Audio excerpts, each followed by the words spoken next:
Hello all. I wanted to make a quick film to document the firearms that I have currently. I'll start with my FN P90. Uh, Nothing special done to it. Didn't get it in the dark earth. Got it in the all black with the tri-rail. All I have done to this is a red laser on the side and a reflex sight on top. Currently covered. I don't want to take that off for this video. It does have some unique features. Forward charging handles, completely ambidextrous, so the fire control switch is right here under the trigger. It does eject all your shells out the bottom, right here, which is also another interesting feature is that the magazine actually sits on top. Magazine sits on top, and it's actually not difficult to unload. Quick release there. I have a couple of those. Next thing we'll go on to is the Ruger 1022. This thing is just comfortable to shoot. You don't even feel it, any kind of recoil, largely due to the heavy barrel, and it's magnified about as much as possible. A lot of changes done to this. One, I really enjoy the cheek rest. Second, the mag release. It's a real quick, very interesting. You just push with your shooting hand, drops the mag out the bottom. A lot of internals that have been done. First, you can see a charging handle. Put in a stainless bolt carrier. There's a lot of different things, different trigger disconnector. I really enjoy it. Really small game purposes if you need to put food on your family. The next is my first long gun. Kind of an odd way to start, but a few years ago I decided to get an M4 platform rifle.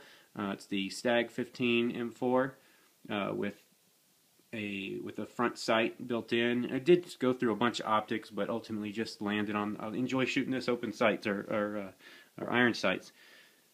Swapped out, tried to go for a green look, so Magpul buttstock, green rubbery grip here, forearm grip by Magpul. I really enjoy these, very comfortable to shoot with. And the one thing I'm most proud of is the single point sling. I took a lot of time weaving this. Got to be 100 yards or so of paracord in here. So kind of proud of it. Even if it doesn't look good, it did take me a little while to do. One other thing I like to have is my coupled mags. So it makes for a really quick release. Have it in black as well. Depends on what kind of look I'm going for. A bunch of loose mags. And then the mag it originally came with. Nice 20 round. But I enjoy the 30s. The next thing we'll move to is the FN SCAR 16S, so chambered in 223 like all the long guns I have. Of course the 1022 is just a 22 cal. But really enjoy this. I like the muzzle brake. These are the best mags to work with it. You can get your P-mags or Magpul mags to work with it, but they require a little bit of a modification. One thing I really enjoy about the SCAR 16S is the sight picture. It's really... See if you can do this. It is very pretty. It's difficult to get an iPhone to go look down there, but one of the prettiest sight pictures in my opinion. And one thing underrated is that it folds away quite nicely for the safe. If I can do this with one hand. Alright, I'll try the other hand. Weak. Failure. Alright, move on. Alright, then the next is the JIC Mossberg 500. Did put a pistol grip on here with telescoping buttstock. It's got a breacher barrel and then a flashlight on the end. Maybe not a great design because one I would hope I wouldn't damage the flashlight as if I had to use the breacher. So take a step back. It's kind of a picture of the long guns in total. Next thing we'll go to the handguns. First one thing you'll notice is that I've kind of got two rows down the side here, or sorry, two columns, 3 rows.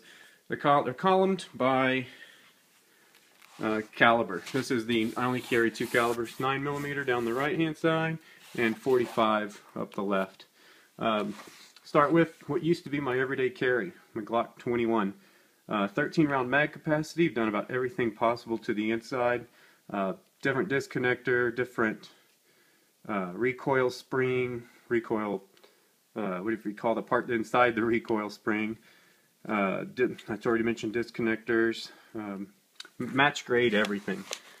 As we continue down the 45s, the FNX 45, not the tactical version. That was a little bit too much for me. I like it in the flat dark earth. I had always been a striker fire pistol person prior, but really wanted something with a hammer. I really like the decock ability.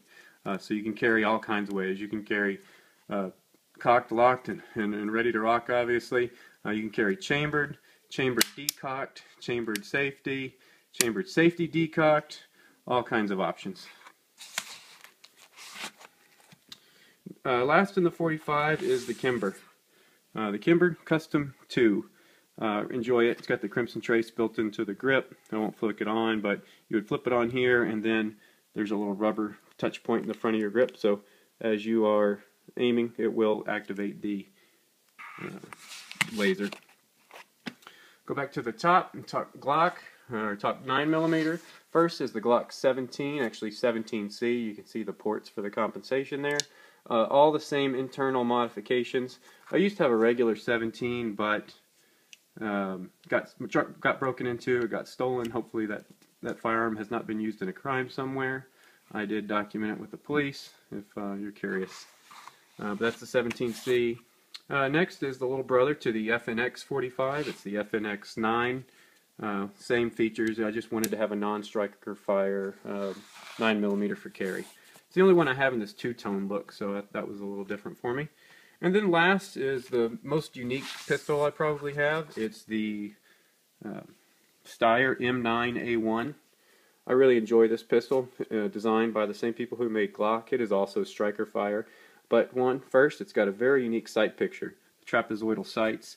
It's got an interesting look with this big groove, but it fits like a glove. And all my holsters, all my inside the waistband holsters, fit this just as well as the 17C. So really enjoy it. If you have any questions, feel free to let me know. Kind of emptied everything, so all you can see in there at this point is a whole bunch of magazines and boxes of ammunition. Bunch of holsters. Anyway, I appreciate your time. Thanks.